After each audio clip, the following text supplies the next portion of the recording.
Indonesia के बाली में चल रहे G20 समिट में मोदी नीति पर मुहर लग गई है। यूक्रेन युद्ध पर G20 की बैठक में मोदी नीति को अपनाया गया है। G20 के सर्वसम्मति वाले ड्राफ्ट में पीएम के शब्दों का जिक्र किया गया है।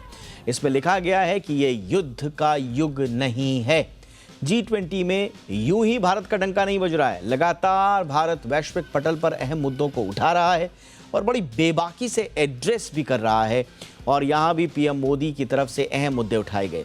G20 की बैठक में प्रधानमंत्री नरेंद्र मोदी ने कई अहम मुद्दों पर अपनी बात रखी। उन्होंने साफ शब्दों में कहा कि दुनिया को G20 देशों से काफ़ी ज़्यादा उम्मीदें हैं। पीएम मोदी ने G20 के मंच से यूएन को भी खरी खोटी सुनाई।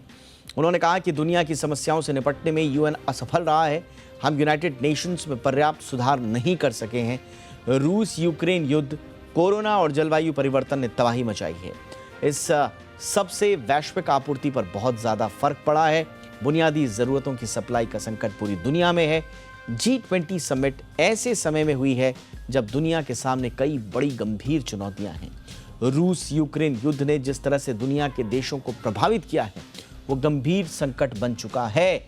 युद्ध को लेकर प्रधानमंत्री नरेंद्र मोदी ने कहा कि हमें युद्ध विराम कूटनीति के रास्ते पर चलना ही होगा। पीएम मोदी ने कहा कि खाद्य और खाद्यान्न दोनों की सप्लाई चेन को सुनिश्चित बनाए रखने के लिए आपसी समझौते करने होंगे। ऊर्जा की सप्लाई पर किसी भी तरह से प्रतिबंधों को बढ़ावा नहीं दिया जाना चाहिए। प्रधानमंत्री ने यह भी कहा कि G20 से विश्व को काफ़ी उम्मीदें हैं। उन्होंने साफ कहा कि यूक्रेन युद्ध से वैश्विक आपूर्ति तबाह हुई है, बुनियादी ज़रूरतों की सप्लाई का संकट पैदा हुआ है। पीएम मोदी ने एक बार फिर दोहराया कि युद्ध विराम ही एकमात्र रास्ता है। पीएम मोदी ने आह्वान किया कि विश्व में शांति के लिए सामूहिक संकल्प दिखाने की जरूरत है। पीएम मोदी ने G20 समिट में वैश्विक इंटरेस्ट के मुद्दों को उठाया और दुनिया को उनमें सुधार के लिए एक्शन प्लान बनाने के लिए प्रेरित भी किया। और समिट से इतर प्रधानमंत्री नरेंद्र मोदी ने आज ब्रिटेन के प्रधानमंत्री ऋषि सुनक से मुलाकात की। पीएम मोदी अमेरिका के राष्ट्रपति जो बाइडेन से भी मिले।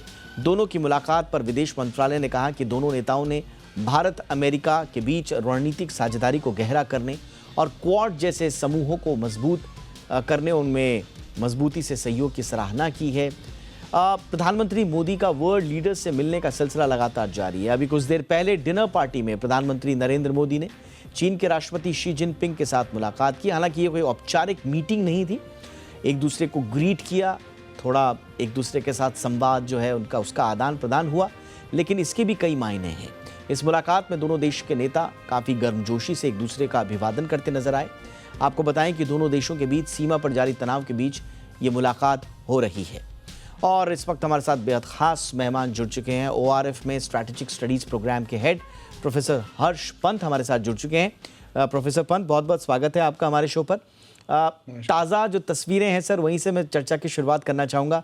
हालांकि जैसे हमने आपको बताया कि कोई official meeting president Xi Jinping और प्राइम मिनिस्टर मोदी के बीच में एक शेड्यूल नहीं थी, बट उसके बावजूद जो गाला डिनर में मिले, बड़े गर्मजोशी से मिले, ग्रीट किया एक दूसरे को, कुछ एक्सचेंज भी हुआ है वर्ड्स का, कुछ कह नहीं सकते कि क्या बातचीत हुई है। बट इन दोनों का इस तरह से मिलना, कोई बात नहीं मीटिंग नहीं हुई, लेकिन इस तरह से मिलना कुछ संकेत तो देता होगा सर। जी देखिए, अंतर्राष्ट्रीय राजनीति में, डिप्लोमेसी में हर चीज़ के मायने होते हैं और मुझे लगता है प्रधानमंत्री मोदी ने जिस तरह से इंडिया को पोजीशन किया है एक ब्रिज के तौर पर, एक ऐसी वॉइस जो पिछड़े, गरीब, डेवलपिंग कंट्रीज़ की वॉइस बन पाए, उसके लिए ज़रूरी है कि भारत की जो डिप्लोमेटिक इनिशिएटिव है वो सबसे एंगेजमेंट उसमें एक प्रायोरिटी है। और चाहे चीन के साथ हमारा बॉर्डर जो प्रॉब्लम है वो चल रहा है, चाहे चीन के साथ हमारे संबंध अच्छे नहीं हैं, लेकिन इसका पिछले कुछ महीनों से भी हमने देखा है कि भारत ने अपने दरवाजे चीन के लिए बंद नहीं किए हैं। भारत ने हमेशा ये कहा है कि अगर चीन म्यूचुअल रिस्पेक्ट के बेसिस पर रिलेशनशिप को आगे बढ़ाना चाहता है तो भारत तैयार है उसके लिए।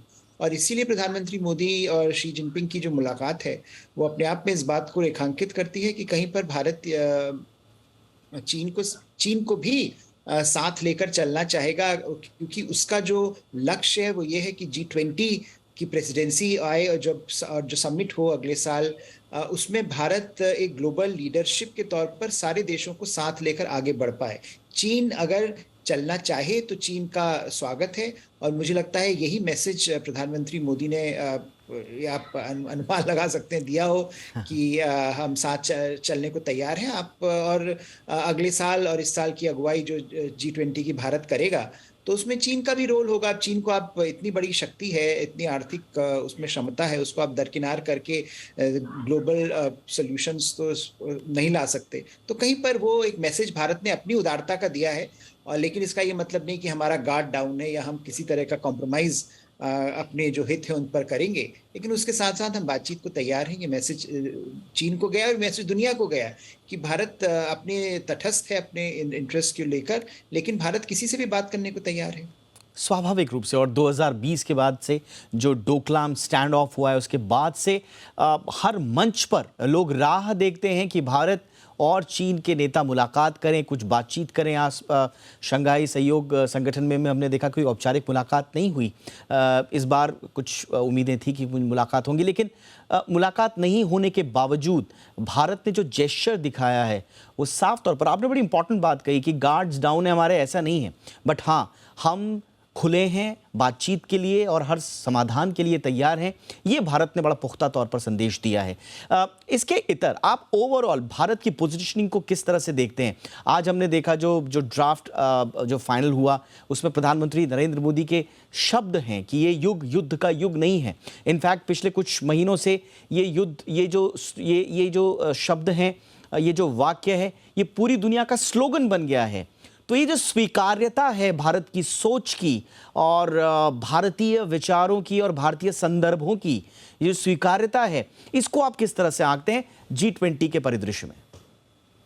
देखिए, आज के दौर में ऐसा विरला ही कोई देश है भारत के अलावा जिसकी बात इस तरह से सुनी जाती है, और जिसकी बात को हम ग्लोबल प्लेटफॉर्म्स पर इस तरह से दूसरे देश उसको इस तरह से आत्मसात करते हैं। तो कहीं पर भारत ने जो भी एजेंडा भारत का सामने आया है वो एक पॉजिटिव, ग्लोबल पॉजिटिव के तौर पर सामने आया है। और भारत ने हमेशा ये बात कही कि भारत सिर्फ अपने हित के बारे में बात नहीं करता, बल्कि भारत उन सभी देशों के बारे में बात करना चाहता है जिनकी, जो मार्जिनलाइज्ड है, जिनकी आवाज़ कोई सुनता नहीं है। और इसी में जैसे पिछले कुछ महीनों में हमारे विदेश मंत्री ने इस बात का जिक्र किया कि Bharat voice of global south बनना चाहता है, वॉइस ऑफ डेवलपिंग कंट्रीज बनना चाहता है, क्योंकि उनकी बात कोई नहीं सुनता। लड़ाई हो रही है सब जगह, कहीं पर रूस आक्रामक है, कहीं पर चीन आक्रामक है, कहीं पर पश्चिमी देश जो हैं वो वेपनाइज कर रहे हैं सब चीज़ों को, ट्रेड को, टेक्नोलॉजी को। तो उसमें सबसे बड़ा नुकसान जो हो रहा है वो गरीब देशों का हो रहा है, वो डेवलपिंग कंट्रीज का हो रहा है। और fuel, food, energy, economic crisis जो हम देख रहे हैं, आर्थिक हालत इतनी खराब है कि इसमें अगर भारत जैसे देश लीडरशिप नहीं लेंगे तो मुझे नहीं लगता कि कोई बहुत उम्मीद है ग्लोबल गवर्नेंस आर्किटेक्चर में इस समय। और भारत को इसीलिए प्रधानमंत्री ने भी इसका जिक्र किया कि एक उम्मीद है भारत से जुड़ी हुई, जो मुझे लगता है अपने आप में काफ़ी अनप्रेसिडेंटेड है, और अपने आप में इस बात को रेखांकित करती है कि भारत की एक जो असीम संभावनाएं हैं, भारत की अपनी अंदरूनी जो असीम संभावनाएं हैं, आर्थिक, राजनीतिक, डिप्लोमेटिक, वो सारी कहीं पर विश्व पटल पर आज नजर आती हैं। और उन सबको लेकर अगर आप देखें कि किस तरह की इक्वेशंस बनती हैं और किस तरह के संवाद होते हैं, तो भारत ही एक ऐसा देश है जो आज सारे देशों के साथ संवाद करने को तैयार है और सारे देशों को साथ ला पा रहा है। चीन को भी हमने पिछले उसमें जिक्र किया, चीन के साथ भी भारत ने कहा है कि हम बात करने को तैयार हैं। तो रूस और पश्चिमी देशों के बीच में जो फॉल्ट लाइन है, ये डेवलपिंग और डेवलप्ड कंट्रीज के बीच में जो फॉल्ट लाइन है, उसको पाटना भारत जैसे ही देश के बस में है, और भारत ही इस बात को बार बार कह रहा है। और इसीलिए मुझे लगता है भारत की बात सुनी जाती है और भारत की बात का असर होता है, जिस तरह का आपने जिक्र किया कि कि उन शब्दों का भी प्रयोग किया गया है स्टेटमेंट में जो भारत के अपने शब्द थे कि ये युग युद्ध का युग नहीं है। बिल्कुल। और देखिए, कायदे से तो ये काम सुरक्षा परिषद को करना चाहिए था कि इस तरह के वक्तव्य, इस तरह की पोजीशनिंग करें, लेकिन वो भारत कर रहा है। ये बहुत सिग्निफिकेंट है। लेकिन इसके अलावा मुझे थोड़ा सा बताइए प्रोफेसर पंत, आज प्रधानमंत्री नरेंद्र मोदी ने कैटेगोरिकली संयुक्त राष्ट्र की विफलताओं का जिक्र किया और बिल्कुल साफ कहा कि विफल हुआ है संयुक्त राष्ट्र जो मौजूदा जियोपॉलिटिकल सिचुएशंस में जो चुनौतियां हैं।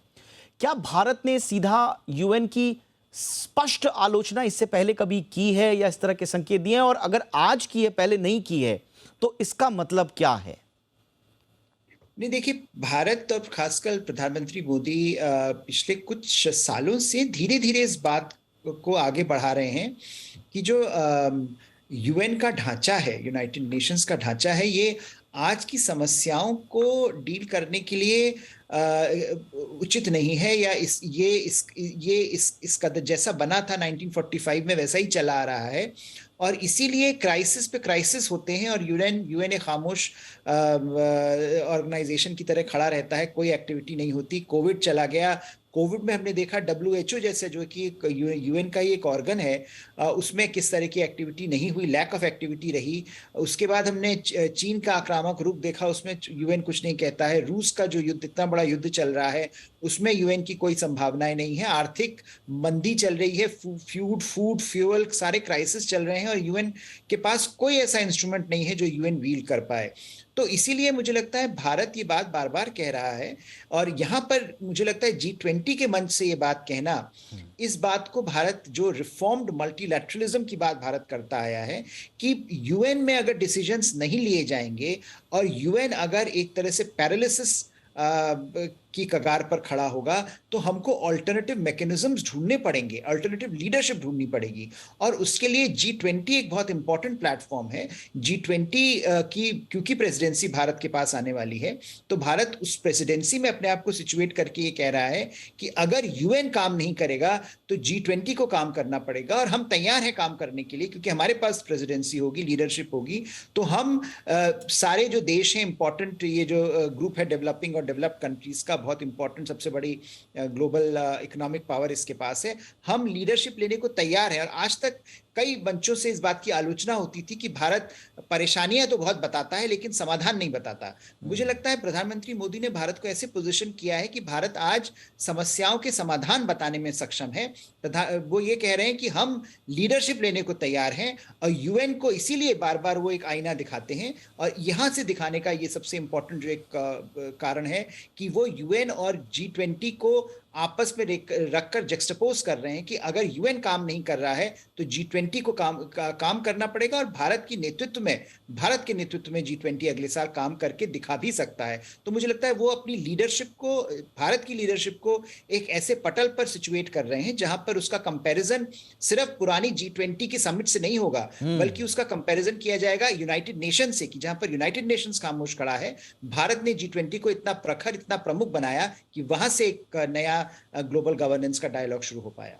बिल्कुल, जैसा मैं पहले भी कह रहा था कि परंपरागत रूप से ये काम यूएन का होना चाहिए, लेकिन जिस तरह से भारत ने खास तौर से रूस और यूक्रेन के मसले पर बहुत ही सधे हुए अंदाज में अपनी बात रखते हुए पुख्ता तरीके से दुनिया को संदेश दिए हैं, वो संदेश दुनिया हाथों हाथ ले रही है और उन संदेशों से कोई मुकर नहीं रहा है। तो ये जो एक स्वीकारोक्ति है, जो बैलेंस है विचारों का, ये पूरी दुनिया देख रही है भारत का, और इसीलिए भारत लगातार अपनी विचार के साथ आगे बढ़ रहा है। एक मेरा आखिरी सवाल थोड़ा सा अर्थशास्त्र से जुड़ा हुआ ज़रूर है, लेकिन क्योंकि ग्लोबल इकोनॉमिक ऑर्डर से जुड़ा हुआ है, स्वाभाविक रूप से हम उसे अछूता नहीं छोड़ सकते। जो महंगाई, जो वॉर की सिचुएशन के बाद हमारे सामने अर्थव्यवस्थाओं के चरमराने की स्थिति हमने देखी है, और बड़े बड़े देश जो हैं 10-10% से ऊपर महंगाई यहाँ है। G20 के देश हैं, हमने देखा कि बड़े बड़े देशों की आंतरिक जो स्थितियां हैं वो ठीक नहीं हैं। ऐसे में भारत के लिए जो अध्यक्षीय पारी है, इसमें आर्थिक रूप से जो वर्ल्ड इकोनॉमिक ऑर्डर है, उसकी नैया पार लगाने के लिए आप क्या देखते हैं कि क्या हमारे पास है और कितनी चुनौतीपूर्ण होगा हमारे लिए? देखिए, चुनौती तो होगी, लेकिन चुनौती के साथ साथ बहुत बड़ी अपॉर्चुनिटी है, क्योंकि भारत इस समय सबसे एक बड़ी अर्थव्यवस्थाओं में भारत की ऐसी अर्थव्यवस्था है जो ग्रो कर रही है। सबसे हम we are fastest growing major economy in the world. तो अगर हमारे पास वो इम्प्रिंट है, वो पावर है, तो नेचुरली जब हम उसको प्रोजेक्ट करेंगे ग्लोबल स्टेज पर, तो और देश उसके साथ जुड़ना चाहेंगे। और हमने ये देखा इसीलिए कि जैसे पिछले जब से भारत की प्रेसिडेंसी की बात आई है, काफ़ी एक्साइटमेंट है। हमने आईएमएफ के स्टेटमेंट्स देखे, हमने इंटरनेशनल अदर जो बड़े और ऑर्गेनाइजेशंस हैं वहाँ से जिस तरह के स्टेटमेंट्स आए हैं कि भारत के साथ एक उम्मीद जुड़ी है कि क्योंकि भारत ने अपना आर्थिक संचालन बड़ी इफेक्टिवनेस के साथ, बड़ी प्रखरता के साथ किया है पिछले कुछ महीनों में और पिछले कुछ सालों में, जबकि दुनिया भर में बहुत हाहाकार मचा हुआ है।